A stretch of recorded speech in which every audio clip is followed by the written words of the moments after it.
Morning, balik kagigising ko lang. Grabe. Hindi ko naman nakalain ng pababaha ng ganito ulit dito sa Blooming Treat sa Pedro Guevara. Ang taas ng tubig guys, sobra. Grabe ang ulan ngayon, wala talagang tigil mula kanina mula kagabi o mula kahapon mga walang tigil ang ulan guys. Bangba na dito sa lugar namin.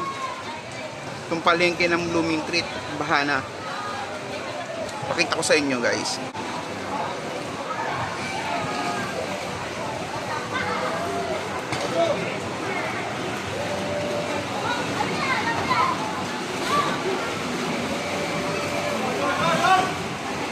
Hanggang doon sa kanto, doon sa mismo Blooming Treat guys, bahana. Kawawa mga tindera, grabe. Patay negosyo ngayon.